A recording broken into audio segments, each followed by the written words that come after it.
जय हिंद दोस्तों, कैसे हैं आप सब? उम्मीद करते हैं कि आप सब बहुत अच्छे से तैयारी करते होंगे। आज हम इस वीडियो में लेकर के आए हैं द क्लास 10 का एनसीईआरटी गणित का 1.2। ठीक है? कितना हम लेकर के आए हैं 1.2 का पूरा सवाल एक्सरसाइज का जो है ना पूरा सवाल आज पढ़ने वाले हैं। जिनमें कि अगर जो जितना सारा सवाल है उनमें से हम एक ही सवाल बताएँगे, बाकी जो बचेगा वह सब आप सबको बनाना है। नहीं बनेगा फिर से कमेंट करना है, फिर से अगले वीडियो में हम आप बता देंगे। लेकिन जो है ना बनाने का कोशिश करना है, किस प्रकार से बनाए जाते हैं। ठीक? तो आज हम पहला नंबर क्वेश्चन पढ़ के देखते हैं क्या कह रहा हूँ ना।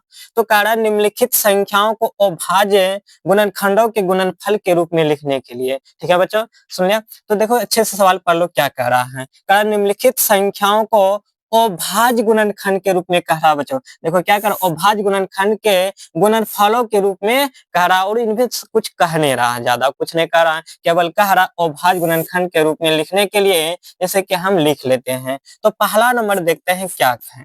पहला नंबर में है 140 है, 140 का सबसे गुणनखंड के रूप में व्यक्त कर लेते हैं। तो या तो हम जानते हैं गुणनखंड के रूप में व्यक्त करने के लिए, ठीक है? नहीं भी जानते हैं तो चलो देख लेते हैं। ठीक, 140 का जो है ना हम इस प्रकार से गुणनखंड कर लेते हैं। देखो ओ या तो मेरा कौन सा संख्या सम संख्या, जो भी सम संख्या होते हैं तो हम उसको पहले 2 से कटाते हैं। इसको 2 से कटा लेते हैं, कितना होगा 2 से कटाएंगे तो कितना 7 दूनी 14, एक जीरो बचा, 2 जीरो लिख देंगे तो 70 हो गया। फिर 2 से कटा लो, 2 से कटाएंगे तो 3 दूना 6, एक बचा, एक इसको दे देंगे तो 10 हो जाएगा। 10 फिर कितने बार में 5 बार में कटेगा, 35 दूना 70 हो जाएगा। फिर देखो बच्चों कितने से कट रहा है, हमको लगता है 5 से कट रहा है तो इसको 5 से हम कटा देते हैं। कितना का हो जाएगा 35 हो जाएगा, 7 5 35, 7 बार में कट गया। अब देखो इसको तो कह रहा अभाज्य गुणनखंड के रूप में लिखने के लिए, या तो मेरा गुणनखंड निकला है, अभी यह सही ढंग से हुआ नहीं है। अब इसको क्या करेंगे कि 140 है, 140 के बराबर में लिख लेंगे कितना 2 गुना में 5 है 5 और गुना में है 7 तो 7 लिख दिए। यही मेरा क्या हो गया अभाज्य गुणनखंड के रूप में कह रहा था लिखने के लिए, गुणनफल के रूप में कह रहा था लिखने के लिए, तो यही मेरा क्या हो गया अभाज्य गुणनखंड के रूप में हो गया। बस इतना सा ही करना है, बाकी जो इधर जो बचेगा 3 2 3 4 5 ये सबको जो है ना आप सब कॉपी पर नोट कर लीजिए और इसको बना करके रखना। अगर नहीं भी समझाए तो फिर से हम दोबारा जो है ना दूसरा नंबर सवाल बना करके दिखा देते हैं। तो दूसरा नंबर सवाल का रहा है 156 है बच्चों। कितना है 156 है। तो देखो 156 का हम कटा लेते हैं, कितना से कटाएगा 3 से। अरे ना मुन्ना ना, देखो इसको सम संख्या है, सम संख्या है तो सबसे पहले कितना से कटाएंगे तो 2 से कटाएंगे बच्चों। ठीक है, तो 2 से कटा लेते हैं, कितने बार में कटेगा 2 से कटाएं 7 दूनी 14, एक बचा 16 हो गया, 8 दूनी 16 तो कितना हो गया 78 हो गया। फिर बच्चों देखो सम संख्या आ गया, फिर 2 से कटा लेते हैं, कितने बार में कटेगा इसको 2 से भाग देंगे तो कितने 3 दूना 6, एक बच गया, फिर कितने 18, फिर 2 से कटा देंगे 9 दूनी 18 कटा देंगे। फिर देखो बच्चों कट रहा है क्या, हाँ लगता है हमको कट जाएगा, कितना से 3 से, कितने बार में 3 13 39, 13 बार में कट गया।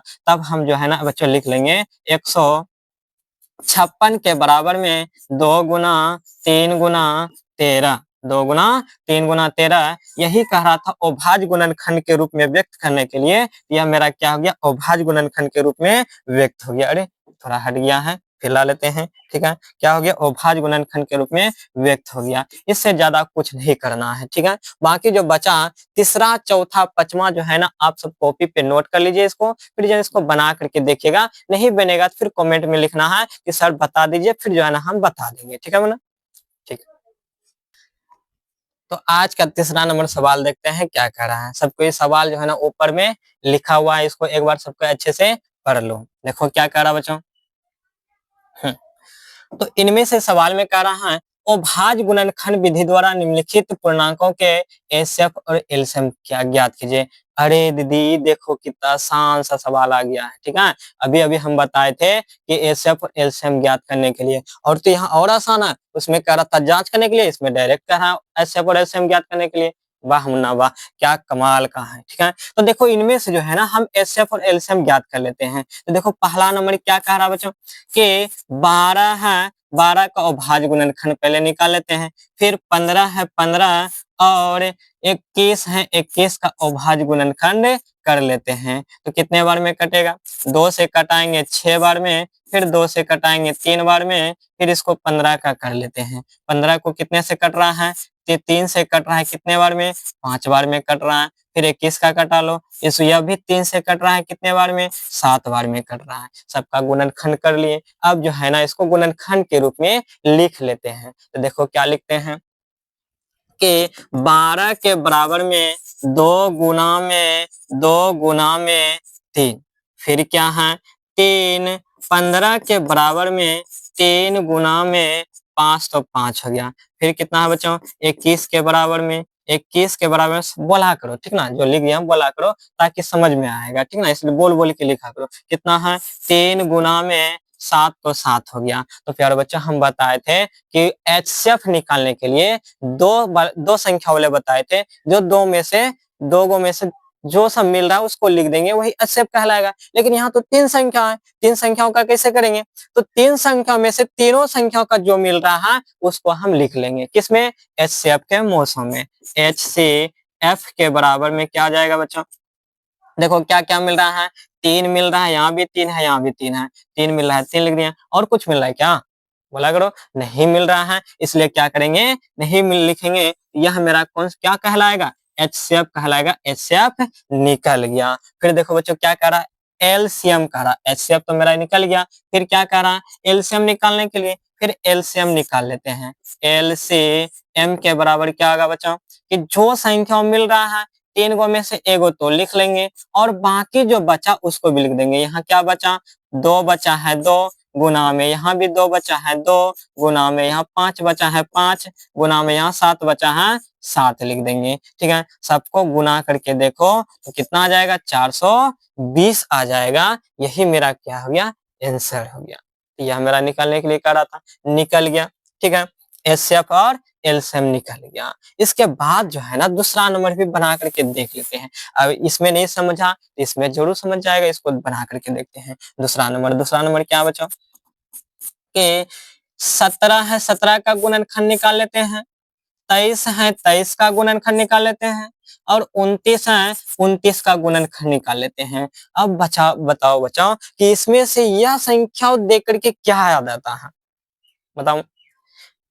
नहीं पता है? अरे मुन्ना देखो, हम कितना अच्छा से बताए थे, जो संख्या स्वयं से करता है उसको हम कहते हैं अभाज्य संख्या कहते हैं। इसलिए अभाज्य संख्या किसे कहते हैं? जो स्वयं और एक के अलावा किसी भी संख्या से विभाजित नहीं होते, तो उसको हम क्या कहते हैं? उसे अभाज्य संख्या कहते हैं। या अभाज्य संख्या हो गया। या देखो 17 है, स्वयं से कटने वाला संख्या है, इसलिए कितना हो जाएगा? 17 एक बार में कट गया। 23 को कटाएंगे, कितना से कटेगा? 1 से कटेगा, 1 से कट गया। 29 से कटाएंगे इसको, तो 29 एक बार में कट गया। तो देखो 17 के बराबर में क्या आ जाएगा? 17 गुना में 1, और 23 के बराबर में क्या आ जाएगा?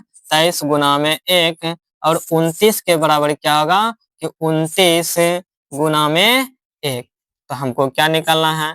एच सी एफ निकालना है। तो एच सी एफ हो गया। एच सी एफ में हम जो क्या बोले थे बच्चों कि जो संख्या मिलेगा उसी को एच सी एफ कहेंगे। इनमें से क्या क्या मिल रहा है? 1 2 1 1 1 मिल रहा है, इसीलिए एच सी एफ 1 निकल जाएगा, इसलिए एच सी एफ 1 लिख दिए। फिर हमको क्या निकालना है? एलसीएम निकालना है। एलसीएम बच्चों कैसे निकालेंगे? एलसीएम, तो एलसीएम के बराबर क्या होगा? जो बोले थे जो संख्या मिल रहा है उसको लिख देंगे, बाकी जो नहीं मिल रहा है उसको भी लिख देंगे। 23 है और 29 है। एक बार सबको जो है ना, इसको गुना करके हमको बताओ बच्चों, इसका गुना कितना आ रहा है? सबको गुना करके बताओ, कमेंट में लिखे।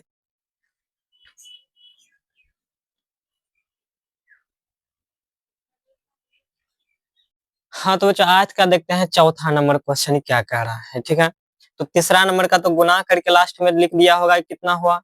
ठीक है, उसको लिख लेना है। और आज का देखते हैं चौथा नंबर क्या कह रहा है। कह रहा है एचसीएफ 306 इंटू में 557 बराबर में 9 दिया है, तो एलसीएम 306 और इंटू में 657 ज्ञात कीजिए। इसका मान ज्ञात करना है। या बिल्कुल ही हल्का है, या घबराने की कोई बात नहीं है। या देखो बिल्कुल आसान सवाल है। तो हमको पता है कि दो संख्याओं के बराबर में क्या होता है, जो कि पहली संख्या गुना दूसरी संख्याओं के बराबर में क्या होता है बच्चों, HCF गुना में LCM होता है, ऐसा गुना LCM होता है, जो कि पहली संख्या दिया है, कितना दिया है 306 दिया है, और गुना में दूसरी संख्या दिया है 557 बराबर में HCF देखो बच्चों कितना दिया है कि HCF इंटू में 306 और 657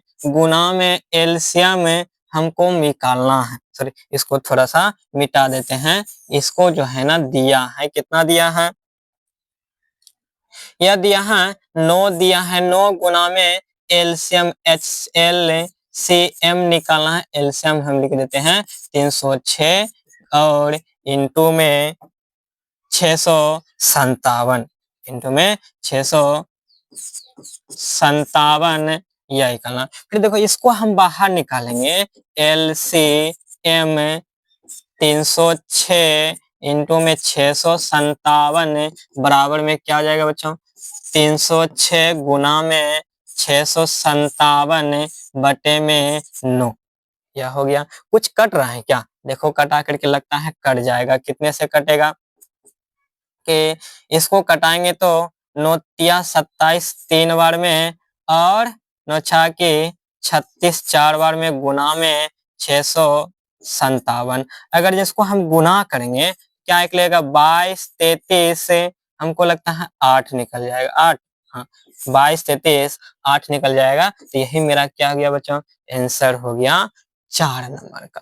ठीक है, तो आज देखते हैं फिर 5 नंबर क्या कह रहा है।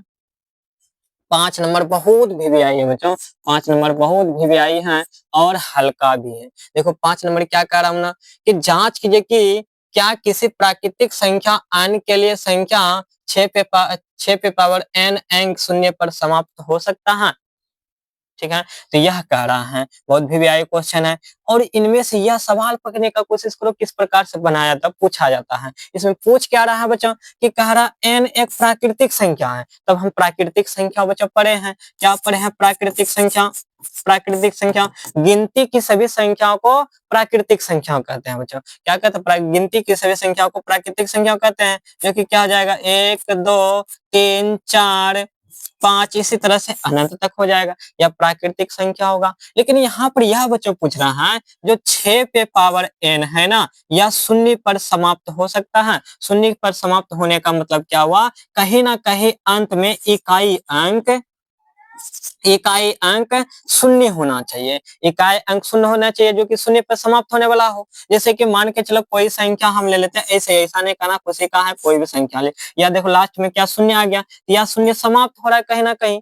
लेकिन वैसे ही संख्या करा या इस पर समाप्त होगा या नहीं होगा, करके देखते हैं। क्या अगर जहां हम कितना 6 है, 6 पे पावर 1 लेंगे तो इसका गुना करेंगे, 6 गुना 6 कितना होगा बच्चा, हमको लगता है 6 होगा। 6 पर पावर 2 है, 2 हम ले लिए, 2 गुना करेंगे कितना होगा, 36 हो जाएगा, 36 हो गया। फिर 6 पर पावर 3 है तो 3 ले लेंगे तो कितना आ जाएगा, 6 गुना करेगा तो 216 आ जाएगा। इसी तरह से अगर 6 पे पावर n लेंगे तो वह कभी भी जो है ना 6 पे पावर क्या आ जाएगा, कुछ संख्या हमेशा आते ही रहेगा, वह संख्या आते ही रहेगा, n संख्या तक आ जाएगा, होगा ना। क्या यह शून्य पे समाप्त होगा, नहीं होगा।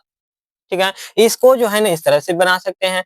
और इसको साधारण से के लिए जो है ना समझने के लिए एक साधारण सी भाषा में हम बना लेते हैं, ठीक ना, जो कि कैसे बनाया जाता है। थोड़ा इसको ये तो समझ लिया हमको किस प्रकार से क्या कह रहा सवाल में, कह रहा इकाई अंक शून्य होना चाहिए, मतलब शून्य पे समाप्त होने वाला, या इकाई अंक जो है ना कहीं शून्य पे समाप्त होने वाला होना चाहिए, तभी जो है ना वह कहलाएगा कितना, यह संख्या कहलाएगा। लेकिन यह हमको देखना है होता है नहीं होता है। ठीक है, तब इधर थोड़ा सा हम बना लेते हैं, इसको मिटा करके। तो क्या कह रहा है, 6 पे पावर n है तो 6 पे पावर n लिख देते हैं। इनके सबसे पहले क्या करना, गुणनखंड निकाल लेना है। इसका हम गुणनखंड निकालेंगे, क्या होगा 2 गुना 3 के रूप में होगा, पे पावर n लिख दिए। अब बच्चों सवाल बनके तैयार हो गया। मजा आया दीदी, बिल्कुल मजा आया होगा। देखो इनमें से कह रहा है क्विक प्रूफ करने के लिए, देखो इसका केवल क्या करना, गुणनखंड निकाल लेना है। इसका गुणनखंड किए तो क्या आ गया, 2 गुना 3 के रूप में आ गया। अब देखो क्या लिख देंगे, 2-4 लाइन लिख देंगे, बस हो जाएगा आंसर। लिख देंगे चूंकि किसी भी संख्या को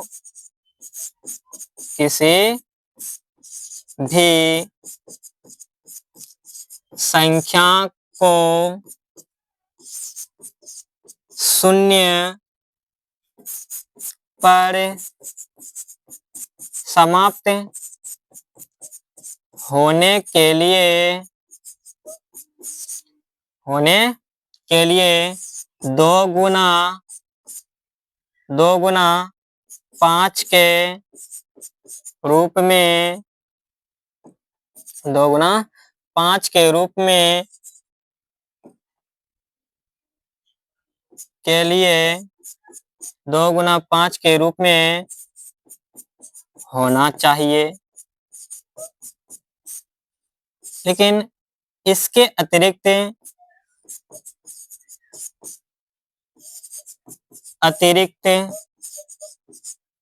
इसके अतिरिक्त 2 गुना 3 के रूप में है। अतः 6 पे पावर n का कभी भी शून्य पर समाप्त नहीं हो सकता है। बस हो गया, 2 नंबर मिल जाएगा। बहुत VVI क्वेश्चन है। यहाँ पर 6 है तो कभी दे देता है 8 दे देता है, कभी कुछ भी दे देता है, कभी 9 दे देता है, कभी 5 दे देता है, कभी 4 दे देता है। इस तरह से पूछा जाता है। हमको जो है ना मात्र में कितना सा करना है बच्चों, मात्र में इतने सा ही करना है। इसका क्या निकाल लेना है, और भाज्य गुणनखंड निकाल लेना है, तब जो है ना निकल जाएगा। और एक इसका विधि है बनाने के लिए, चलो कहेगा तो उसको भी हम बता देते हैं ताकि अच्छा रहेगा समझने में। ठीक है, दूसरी विधि बता देते हैं, इसको इधर कर लेते हैं। ठीक है, तो यह जो है 6 पे पावर n है। ठीक, कह रहा प्राकृतिक संख्या, तो हम कोई मान लेते हैं प्राकृतिक संख्या, क्या ले लेते हैं, 1 ले लेते हैं। 1 2 3 4 इस तरह से लिख देंगे। ठीक है, तो इसको जो है ना 6 पे पावर n है, n जो है ना n के जगह बच्चों क्या गया, प्राकृतिक संख्या कह रहा है, जो कि हम प्राकृतिक संख्या हम मान लिए, क्या मान लिए हैं, n के बराबर में 1 2 3 4 मान लिए हैं, जो कि क्या हो जाएगा, 6 पे पावर 1 है तो कितना हो जाएगा, 6 गुना 6 तो 1 हो जाएगा। 6 पे पावर 2 रखेंगे तो कितना आ जाएगा, 36 आ जाएगा। 6 पे पावर 3 है तो कितना आ जाएगा, 216 हो जाएगा। इसी तरह 6 पे पावर 4 देंगे तो बच्चों कितना आ जाएगा, करके देखते हैं, 36 और 6 3 9 हो जाएगा, फिर 6 12 हो जाएगा, 12 96 हो जाएगा। यह हो गया। इसी तरह से आगे बढ़ते जाएगा। जो देखो कहीं भी यह समाप्त हो रहा है क्या, नहीं हो रहा है, कितना भी लेगा तो नहीं समाप्त होगा। इस तरह से हम लिख देंगे, यह संख्या कभी भी शून्य पर समाप्त नहीं होगा। बस इतने सा बच्चों का लेना है, जो आसान तरीका लगे रहे उसी को बना देना है। 2 नंबर में से 2 नंबर मिल जाएगा। ठीक है बच्चों, समझ गया। चलो आज का अगला सवाल है 6ठा नंबर सवाल।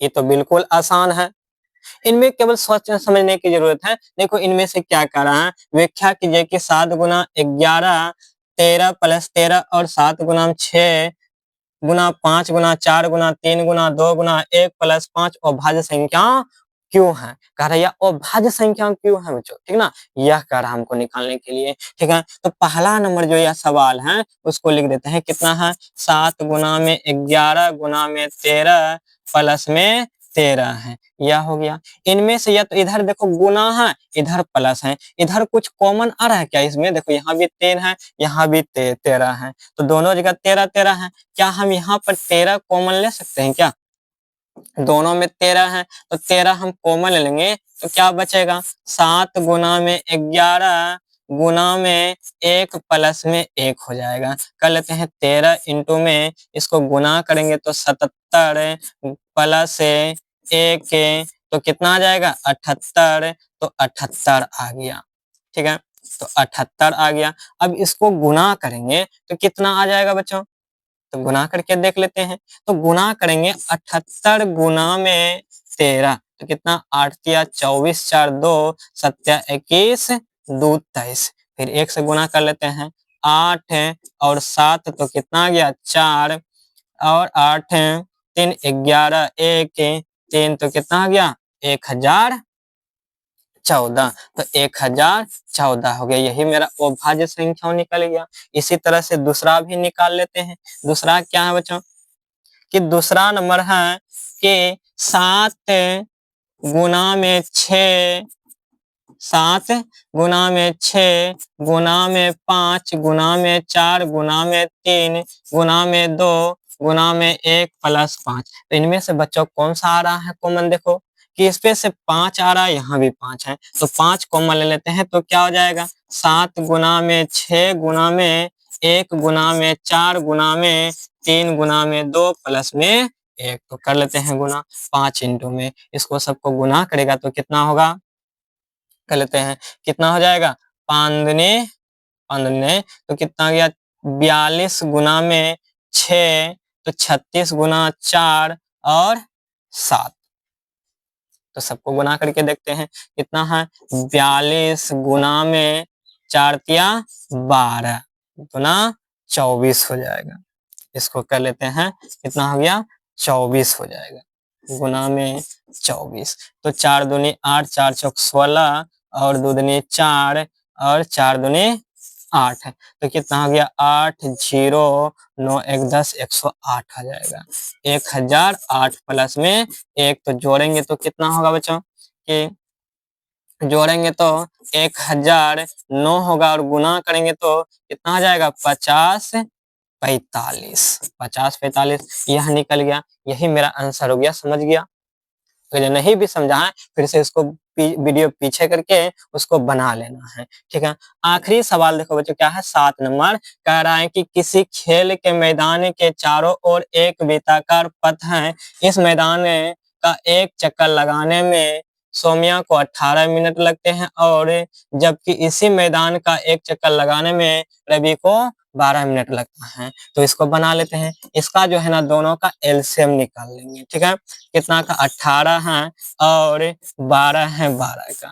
तो क्या कह रहा है 2 से कटाएंगे 9 फिर कितना 3 से कटाएंगे तो 3 इसको 2 से कटा दो कितने 6 बार में फिर इसको 2 से कटाए 3 बार में तो 18 के बराबर में क्या हो गया बच्चों 2 गुना में 3 गुना में 3 और 12 के बराबर में हो जाएगा बच्चों 2 गुना में 2 गुना में 3। तो हमको क्या निकालना है एलसीएम निकालना है। अब देखो एलसीएम ही क्यों निकालेंगे क्योंकि इनमें से कह रहा एक वृत्ताकार क्या है मैदान है। एक वृत्ताकार मैदान है जो कि कह रहा एक जो है ना एक जो चारों ओर चक्कर लगा रहा है एक को 18 मिनट लगता है एक को कितना मिनट लगता है 12 मिनट लगता है। फिर कह रहा उसको चक्कर को जब यानी कि दोनों दौड़ना आरंभ करेगा फिर से कितने मिनट में जो है ना वह मिल जाएगा एक जगह मिलेगा। तो दोनों का रफ्तार क्या है अलग अलग है तो दोनों दौड़ना शुरू करेगा तो दोनों जब दौड़ेगा तो हमको क्या निकालना है एलसीएम निकाल लेना लघुत्तम निकाल लेना है। इसलिए लघुत्तम निकालेंगे इस दोनों में से 2 2 मिल रहा है एगो लिख देंगे यह भी 3 मिल रहा है यह भी 3 लिख देंगे। इधर जो बचा यहाँ 3 बचा है और इधर 2 बचा है 2 लिख देंगे। सबको गुना करेंगे तो कितना हो जाएगा 36। तो यही 36 हो जाएगा आंसर। समझ गया होगा? समझ गया होगा तो फिर से जो है ना कमेंट में लिखना है कि सर अच्छे से समझ में आता है। अगले वीडियो बना करके जो है ना अगले चैप्टर का वीडियो बना के भेज दीजिएगा।